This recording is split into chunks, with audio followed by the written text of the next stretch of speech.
असीम सौंदर्य और पवित्रता की प्रतीक इस गुलाबी नगरी को नमन करती हूँ। राजस्थान विश्वविद्यालय की वैदिप्यमान प्रतिष्ठा और उसमें आप सबकी शिक्षा के प्रति निष्ठा को नमन करती हूँ। वह वटवृक्ष जिसकी छांव में ये विश्वविद्यालय परिवार फल फूल रहा है, ऐसे कृतज्ञता अभिभूत और जीवन सौंदर्य के पारखी माननीय कुलपति महोदय को नमन करती हूँ। जल से इसे सींचने वाले विद्वत शिक्षक समाज को नमन करती हूँ।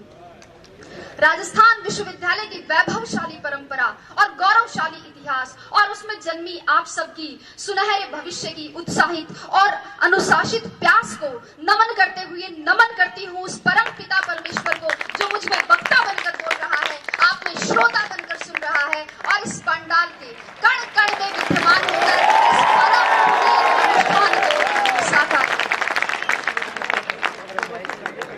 मंचस्थ विद्वत समाज और देश के छलनी हुए जिगर को मरहम लगाने की एकमात्र आशा स्थल। प्यारे साथियों, मुझे बहुत प्रसन्नता है कि मुझे आज ऐसे लोगों के बीच व्याख्यान का अवसर मिला है जो उस मोड़ पर खड़े हैं जहां से उन्हें जीवन संग्राम में कूदना है।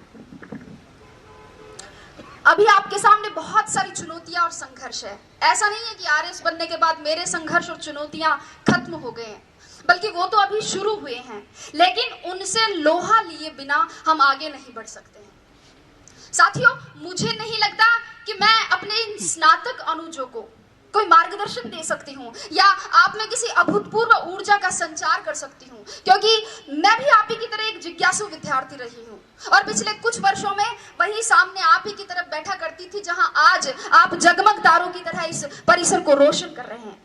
किंतु मैं इतना जरूर कह सकती हूँ कि यहाँ सिखाए जाने वाले उस श्रम, उस धैर्य, उस मार्गदर्शन, उस शैक्षिक वातावरण, शिक्षकों की विद्वता और अनुशासन के आवरण को यदि जीवन में उतार लिया जाए तो असंभव कुछ भी नहीं है। जैसा कि एक साथी ने कहा था, वैसे ही मेरे साथ में भी यही घटना है। मुझे भी प्रशासन में आने से पहले ये पता नहीं था कि आरएस क्या होता है, वो क्या करता है। स्कूल में साथी लड़कियों ने कह दिया कि हम आरएस बनेंगी, तो मैंने भी 9th क्लास का रिजल्ट आते ही अपने बाल मन में पूरे घर में ये सार्वजनिक उद्घोषणा कर दी कि मैं आरएस बनूंगी। चूंकि पिताजी शिक्षा अधिकारी रहे हैं, इसलिए धीरे धीरे ये पता चला कि हाँ, कोई आरएस होता तो कोई बड़ा अफसर है। किसी ने ताना मार दिया तो आरएस बनना एक चैलेंज के रूप में ले लिया। हम लोग पतंग उड़ाते थे और पड़ोस में एक अगरबत्ती का कारखाना था, वहां बच्चे छत पर अगरबत्तियां बनाते थे। मैं और मेरी बहन वहां गए और वहां जाकर मालिक को कहा कि इनसे काम क्यों करवाते हो, इनको पतंग उड़ाने दो ना। तो अंकल बोले कि तू कौन सी कलेक्टर लग रही है यहाँ पे। मैंने सोचा ये कलेक्टर कौन सी तोप होता है, और अगर ये कोई तोप होता है तो एक गोला तो मैं भी दागूंगी। धीरे धीरे परिवेश बढ़ा, लोगों से जुड़ाव बढ़ा, एक आरएस अधिकारी के अधिकार, दायित्व और दायरे को समझा और फिर खुद के अंदर झांका तो देखा और पाया कि हाँ, मैं किसी काम को योजनाबद्ध तरीके से कर सकती हूँ, किसी बात के पक्ष और विपक्ष पर विचार कर सकती हूँ, नेतृत्व क्षमता भी है, अपनी बात दूसरों तक संप्रेषित कर सकती हूँ। मम्मी और चाची का झगड़ा हो जाता तो उन्हें मना भी लेती हूँ, और दादी का आशीर्वाद तो है ही है। मैं आरएस बन सकती हूँ, मैं आरएस बनूंगी। और तब मैंने सोचा कि न गरज किसी से, न वास्ता किसी से, मुझे काम है अपने काम से, तेरी जिक्र से, तेरी फिक्र से, तेरी याद से, तेरे नाम से। और आरएस को ही मैंने अपनी जिक्र और फिक्र बना लिया। और साथियों, यही सम्मिलित कारण और घटनाएं हैं जिनके परिणाम स्वरूप मैं आज यहाँ आपके सामने उपस्थित हूँ। ये सब कहने का मेरा मकसद सिर्फ और सिर्फ इतना ही है कि आप सब ये तय करें कि आप आरएस आईएएस क्यों बनना चाहते हैं, अपना उद्देश्य निश्चित करें। आपके भी आरएस आईएएस बनने के मेरी तरह अनेक कारण और बहुत सारी प्रेरणाएं हो सकती है, लेकिन अब समय ये है कि समय रहते उनको पहचानें। रिजल्ट आने के 5-7 महीने तक मुझसे एक सवाल बार बार पूछा गया और शायद उसी सवाल का जवाब देने के लिए आज भी यहाँ बुलाया गया है कि आपकी सफलता का रहस्य क्या है, उसका मूल मंत्र क्या है। साथियों, और मेरा जवाब हर बार घुमा फिराकर एक ही होता है, परिश्रम, परिश्रम और परिश्रम। लेकिन ये समयबद्ध, सकारात्मक और लक्ष्योन्मुखी होना चाहिए। टॉपर कोई भी हो सकता है, आवश्यकता सिर्फ लगन, मेहनत और धैर्य की है। थोड़ा संक्षेप में बात करते हुए अब मैं आती हूँ परीक्षा के विविध स्तरों पर। जैसा कि आप सभी को पता है, परीक्षा के 3 स्तर है। संक्षेप में ही चर्चा करूंगी। प्रारंभिक स्तर पर, प्रारंभिक परीक्षा के लिए एक एक बिंदु की तैयारी के लिए सटीक और स्पष्ट तैयारी की जरूरत है। और यहाँ नादानी करने का मतलब है अपनी पतंग खुद काटना।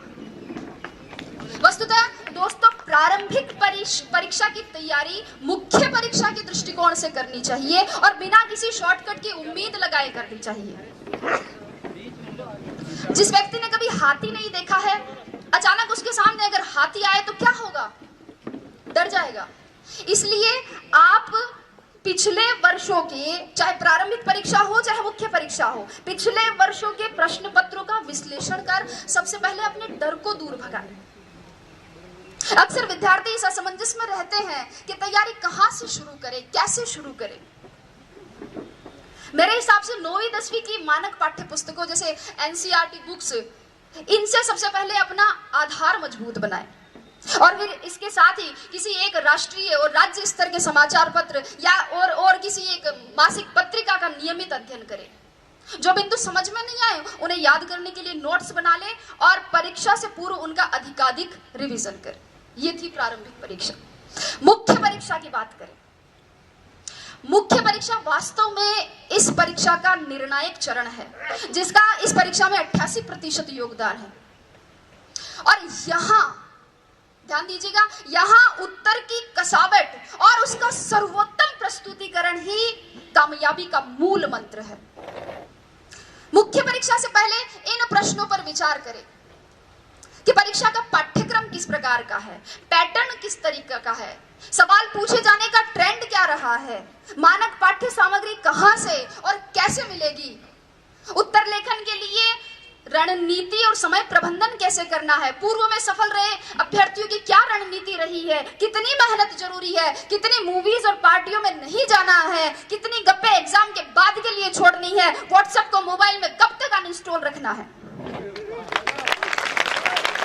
इन सभी प्रश्नों के सवाल आप खुद खोजें और अगर नहीं मिले तो आप कुलपति महोदय को धन्यवाद दें कि उन्होंने इसका समाधान करवा दिया।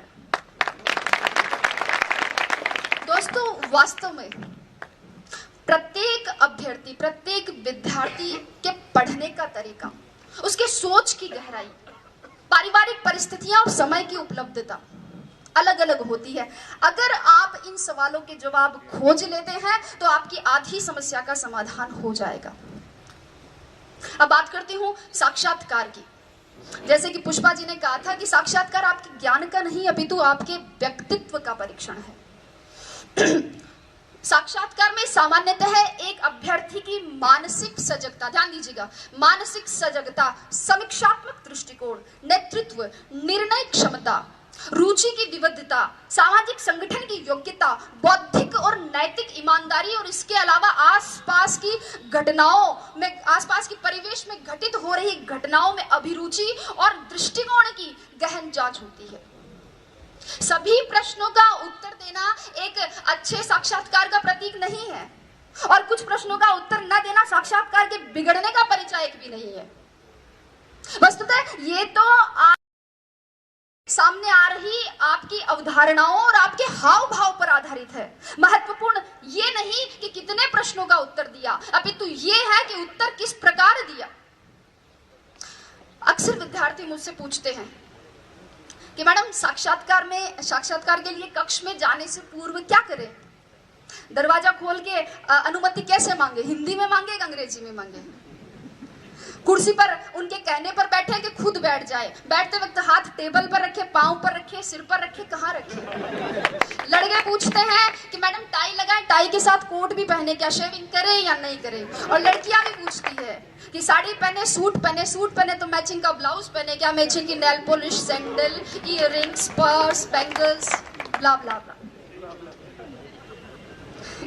लेकिन अगर चर्चा करें तो ये एक ऐसा विषय है जिस पर पूरा दिन खर्च किया जा सकता है।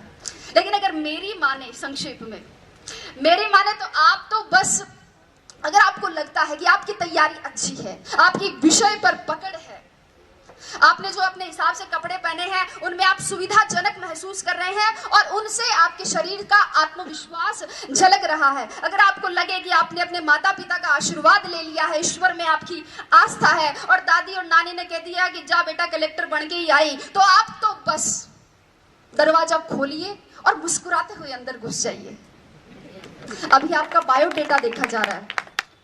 एक प्रश्न आपकी हॉबी से, अगला ग्रेजुएशन के विषय से, अगला करंट नॉलेज से और क्रमशः प्रश्नों का सिलसिला। और अगर आपने अंत तक अपनी संप्रेषणीयता, अपनी समझ, अपनी ग्रहणशीलता, अपने नेतृत्व को बनाए रखा, अपने आत्मविश्वास को बनाए रखा है, तो आप उसी तरह मुस्कुराते हुए बाहर आकर भेरू जी, भोमिया जी, पित्तर जी, जिनको भी आपने याद किया था, उनको धन्यवाद दे सकते हैं। और अगर कोई साथी चाहे तो खोले के हनुमान जी में सवामणि की तैयारी भी कर सकता है, क्योंकि मैं ये गारंटी देती हूँ कि जीत आपकी है। शर्त इतनी है कि सवामणि का निमंत्रण मुझे मिलना चाहिए। तो ये तो बात हुई परीक्षा के विविध स्तरों की। अब मैं परीक्षा में सफलता की क्या प्रक्रिया है